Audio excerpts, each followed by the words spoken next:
Hello, Hey, how are you? how are you? Good, and you? Okay, It's very cold. you do.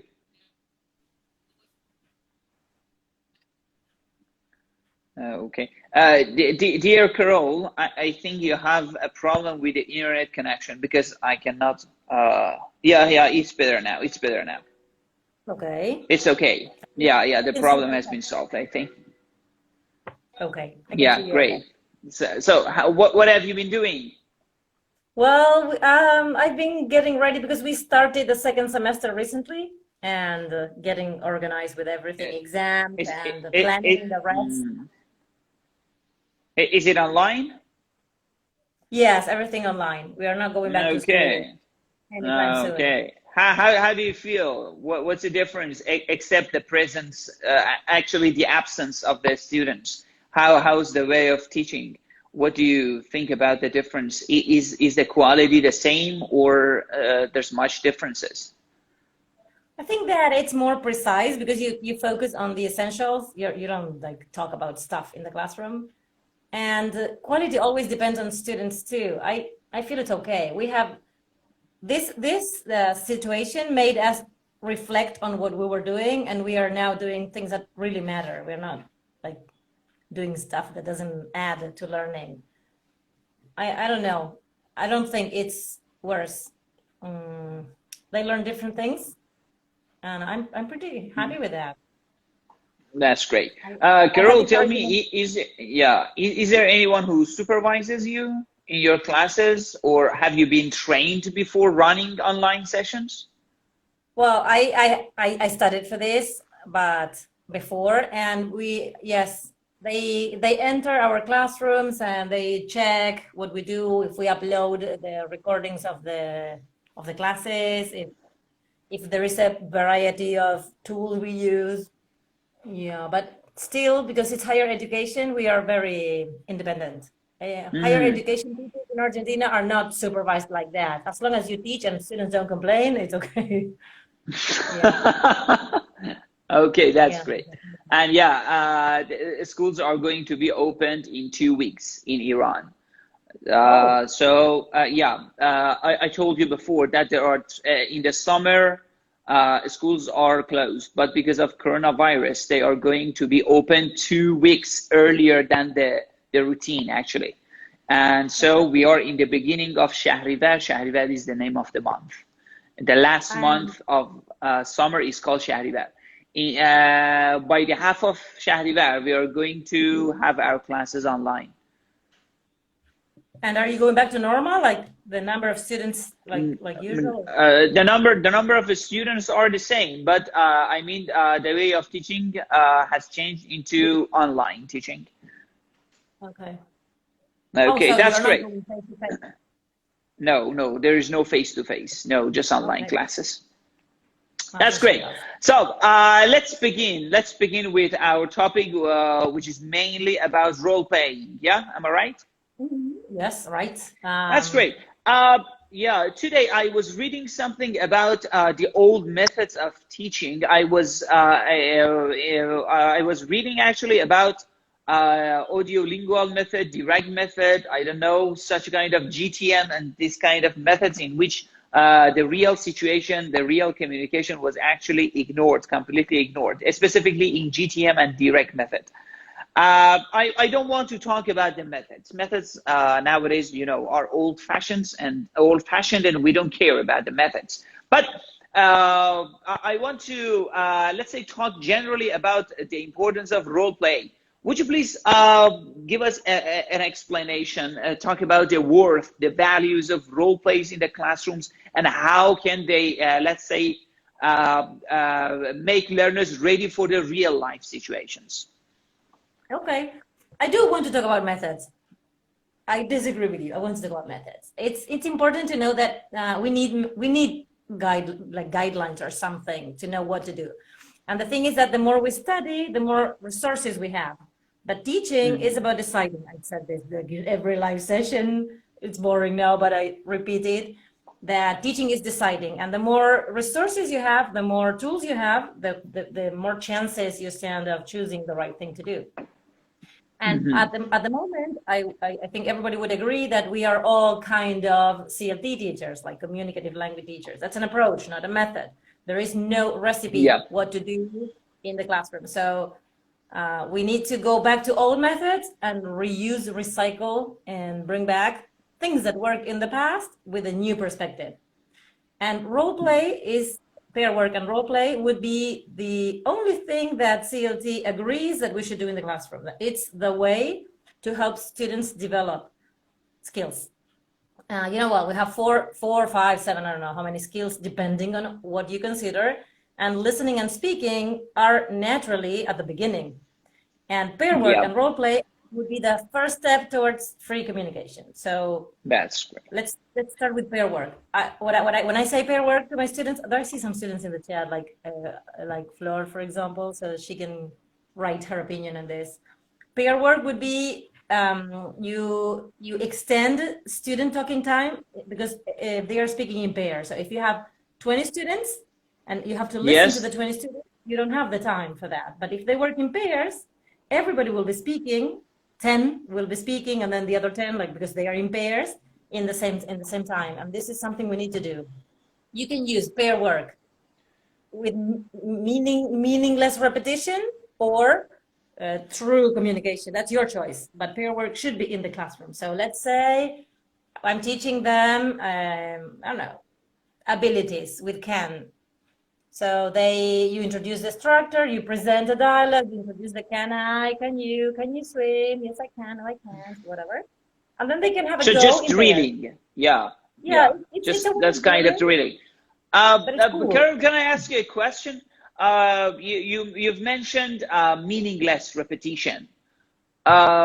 Is that something works always, or no? You think do we actually need it, or no? Just because students are not robots, but because we have only the meaningless repetition, the drilling. Just is that something that leads to real communication, or no? That's just a part of teaching, and it is unavoidable to occur actually in the classroom.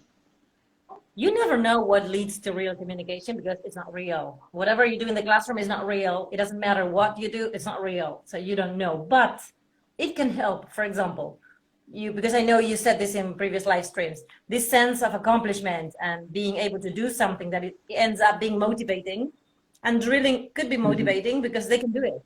Even the students that don't like English or are not good, they can repeat and they will feel they can do that. I think meaningless repetition is suitable for some contexts, large classes with discipline problems, unmotivated students, beginners. It's okay. As long as you go on, you move forward, okay? It's not just that, okay? I recommend some meanings. There's meaningless repetition, and then there is substitution drills that will be one step forward. You ask students to repeat something, but they change an element. That could be done in pairs or with you, all with you, the teacher controlling the pace. And little by little, you can do some acting out, that is somewhere in between. They kind of repeat something because it's not new, they just repeat, but they play with intonation and stuff. And role play is a kind of a dream because the true role play is that I just give you the role and you play it. I don't tell you what to say. That's true role play. And that'll be like, they need training for that. You can't say, okay, today we're going to do a role play, and you role play. You can do that. You need to. What about giving them some roles? For example, just put them in the situation. So kind of situational language in which you give the roles to, I don't know, when you pair them up. One of them is the customer, the other one is the seller. So they can somehow practice how to deal with such a kind of situation. Somehow we can make them actually ready for that specific situation. So don't you think that it is useful, or no, you consider that as something meaningless as well, because it doesn't occur, as you told me, in the real life situation, just it is occurring in the classroom. Yeah, but it will help them. For example, in our town, you need to be careful what roles you choose, okay? For example, there's a Mhm. traditional thing when you teach personal questions that somebody plays a role of secretary and asks questions, personal questions. That's not so real. Young people don't usually get a job as a secretary that fast. But Yes, our yes. town is, there's a lot of tourism in our town, and it is highly likely that a student will end up in a restaurant, a hotel, or somewhere with tourists. And I did the job, in fact, in this town. I was a hotel receptionist, and somebody came in speaking English, and I managed. So they can learn the basics. For example, when we play the role of restaurant, it's possible to go to a Of restaurant or course, to work yes, in a yes, restaurant. yes. It's so possible. Yeah, somehow, And somehow. yeah, and well, Hmm. they can learn like to take the order, to ask for something to drink, to eat. So first you present dialogues, you drill them, you do pair work, control practice, and eventually you tell them, okay, go to the restaurant, ask for something to drink, to eat, and pay with debit card. And they can do that. Hmm. They can recycle the very few sentences they know, and sometimes it it's amazing to see them like naturally speaking, and they know what they are saying, and they use the right phrase at the right time. They can shorten it, they can add the comments, but the dialogue happens and it's clear, That's and that's great. magic. It's magic. Okay. Now let me ask you a question. Giving role plays, does it refer to a level of the learners? I mean, are they dependent on the level of the learners, or no? We can start it from a very early stages of learning. The ages of the learners. I don't know the levels. Are they important as well in giving them the roles, or no? They can start whenever or at whatever level. I mean. I would say that kids might not be ready for role play because you need to explain too much. They don't, they can't like imagine a whole role because they're still learning roles in real life. So imagine in English. I use role play Yeah. with high school and with beginners like scratch. Not day number one, but I introduce the topic. For example, taking an order at a restaurant. I present a dialogue, like 2 or 3 examples with some coincidences, like the typical phrases.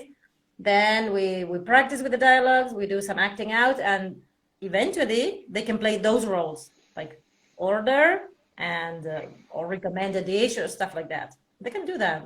In fact, I record them sometimes with all the permissions, of course, and I don't put it in public places. And I use the recordings of my students acting out or playing roles, and I use that with my ELT students in college to show them that it's possible. This is what 2 students who don't go to language school can do in the school year. I have Mhm. evidence. Great. I have So evidence. what feedbacks have you been given after giving learners the role plays? Have they been motivated, or has it ever led to, let's say,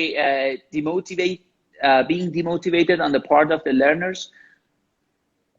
No, they love it. They love it. They feel it's different because the other teachers work in a different way. So whatever you do different, they will appreciate. So they like it because it's different. They have the feeling that they are learning English. They feel it's more concrete than just gut feeling or matching or something else.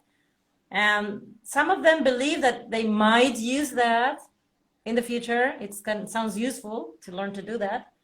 And when I record them and then I ask them if I can use that material to show my college students, they love that. They even record themselves Mhm. giving me permission to use the recording with my other students. They like it. They like it a lot. I also bring realia, That's like right. I bring the clothes, the bags, the tickets, the credit cards, and when they play the role buying clothes in a store, apart from the language, they have to play the role. So they have to stand up and give me the item of clothing I'm buying, and then they give me the ticket back. And I also correct mistakes related to the role, not just the language. For example, um, in many countries, the customer does not give the seller the credit card in the hand. They put it on the counter and they well, that's cultural. So they don't touch the people, don't touch them. You just put the card on the desk or counter and they will get it. And they need Mhm, to remember mhm. the details too. Or for example, Yeah. when they're in a restaurant, they say, okay, would you like to pay? You don't say that.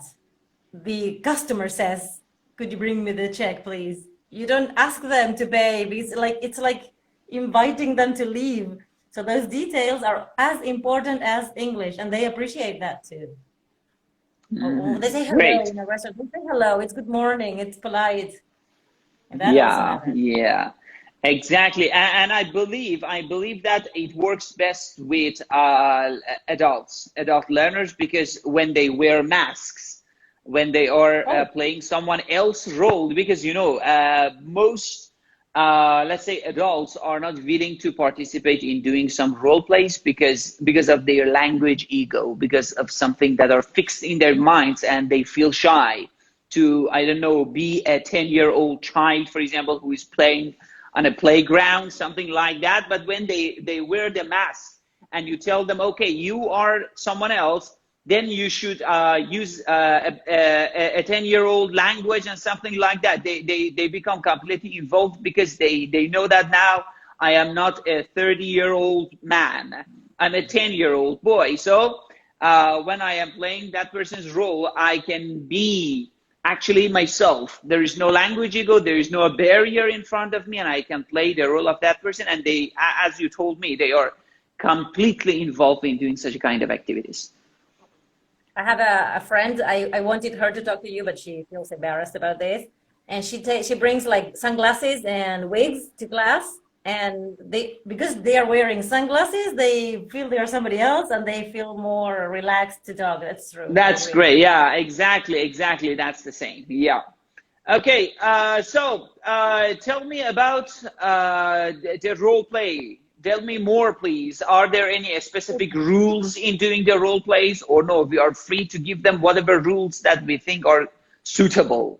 Let's say, is that okay to give a man the role of a woman, or vice versa? What is the reaction of the people? Or no, they say that no, because in the real life, I'm a man, I must play the role of a man, and Oh vice no, versa. no. Do they care about the gender, or gender does not play any role here? The roles we play in the class in my class don't have a specific gender. It's like anybody can be a customer or a waiter, waitress, or no. Like with every activity that involves productive skills, you need to model the task. So you do need to act out or play the role before you with a student or something like that. So they need to see what you expect from them. Then you need to monitor the task. So as they speak, you need to go around the class and check what they're doing and take notes if necessary. It's not like you're free at the front while they talk. No. Yeah. And you need to provide feedback at the end, individually if necessary, Mm-hmm. or remedial teaching if you notice there are errors that are fixed or something. And I strongly recommend the use of rubrics to assess speaking, Yes. because how did you do? Because it's great to get a mark from that too. We need marks in our system. So the more marks you can get, the better for you. So you can decide beforehand on the criteria you're going to assess, like, for example, fluency, accuracy, task achievement, the traditional things. And so students can also see what they need to improve. Because if not, it's just like they do what they know, and there's nothing new after that. So in order to learn something, they need a good model, monitoring, and assessment. They need assessment, like formative assessment. And the only way to Mm-hmm. provide feedback is you keep a record, because we have large classes. I don't remember 25 people talking. By the end of the Yeah, role play, I exactly. don't remember what happened. And you can't interrupt. This is so wrong. When they are playing the role and you notice they said, I don't know, something, they mispronounced a word, nothing. You take notes, and at the end, you can say, okay, a couple of things I need you to remember, or remedial teaching, next class, you teach something again if necessary. That's That's great. really Yeah. nice. And tell me, how do you monitor learners while doing the role plays? Or if they Uh, occur, if they may make any mistakes, how do you give them the feedback? I I go around, I walk around the class, and I see them walking. If what I hear is like an error that impedes communication, because I know they understand each other because they both speak Spanish. So sometimes it seems like they are understanding each other, but in fact, they already know what's coming. If I feel, for example, if instead of like, they pronounce lick, because in Spanish it sounds like.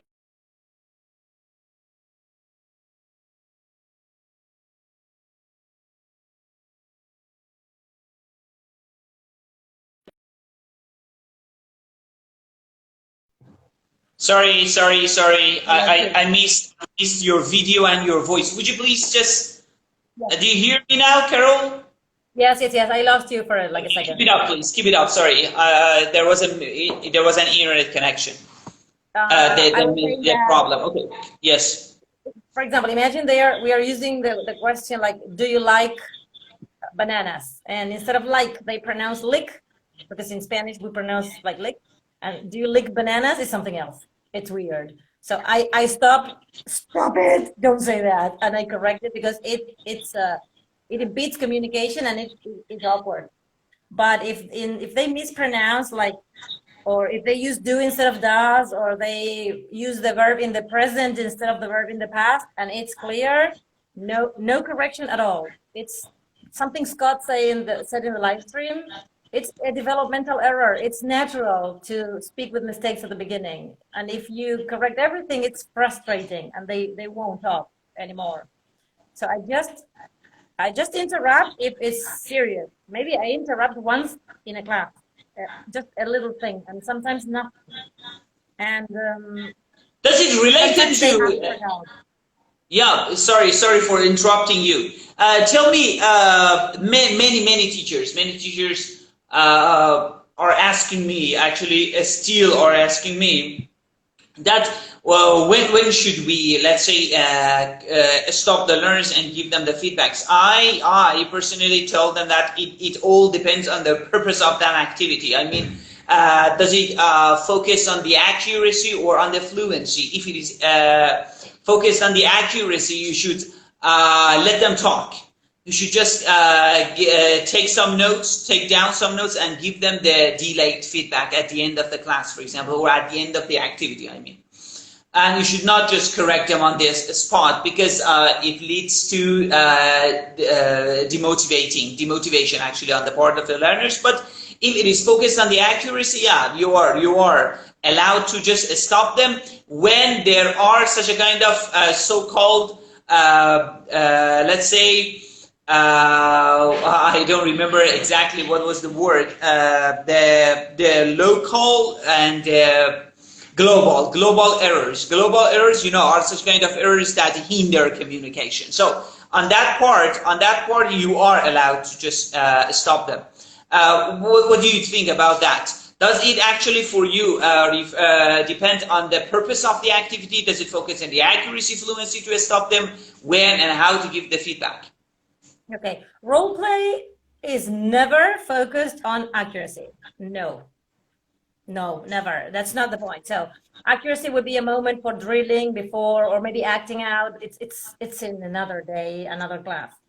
And role play always aims at fluency, and of course the kind of accuracy you need to understand what's going on. If I want to buy a pair of jeans and you bring me a t-shirt, we have a problem. That's a communication problem, and we stop it like, no, that's not what he wanted to buy. So that's what you need to make sure it happens right. But I don't believe that you should correct at all. As if they understand each other during role play, it's okay.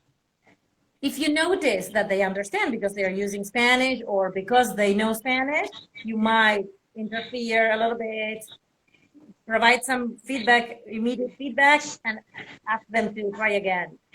But it's not a moment to correct, because they will never speak. And role play is speaking. It's not. There are some errors that impede communication. Okay, I agree that you stop that, and they have another go.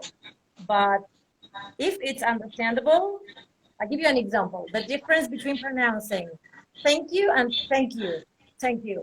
If they say thank you, you can't correct that because it's clear. The other person knows what you mean. And then next class is like, okay, don't pronounce. So it's I know okay. what you Some mean. people pronounce like that, but it's not so standard. But that's next class, not now. So you say as So long for as there example, is no barrier for the communication in front of the communication, it's okay. Just let them talk. That's okay. let's say, for example, uh, let's imagine I expect them to say, what would you like to drink? That's the question I expect them to say. And imagine they say, what drink? They say that. It sounds polite. You know what I mean. So you should accept that. Don't interrupt it. Accept it. And then next class you say, okay, the real question is, what would you like to drink? Not what drink. But if they say what drink, you should accept it during role play because they're playing the role. The other person will say what they want to drink. It's going to happen fine. It's polite. Okay. I would correct, for example, what do you want to drink?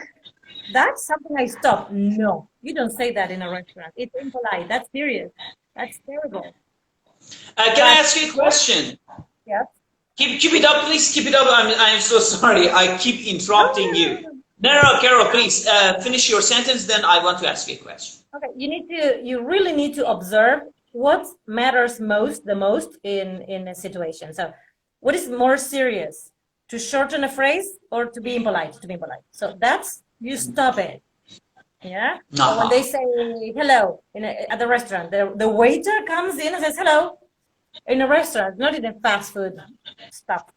So it might be impolite, and that is a reason to stop the dialogue and start again. Now, grammar mistakes, it's fine. No.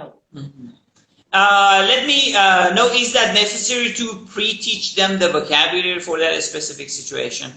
Or Of no, you course, can just, for example, if they are at the intermediate level, you know that they can handle the situation and play the role. So, and as you've mentioned before, as long as they can, let's say, make the communication, that would be okay. Just to let the speaking flow, let the role play flow. well, this is the big difference that we didn't have enough room in the banner to write the difference between acting out and role play. Acting out would be having a go at a dialogue we are practicing in a controlled way. My students are that kind of student. Now, role playing, like tomorrow, out of the blue, I say, okay, now you're a customer, and they improvisation. That'll be not possible in my classroom. Of course, you need a lot of, to improvise a situation, you require advanced learners, definitely. If not, they can't do it.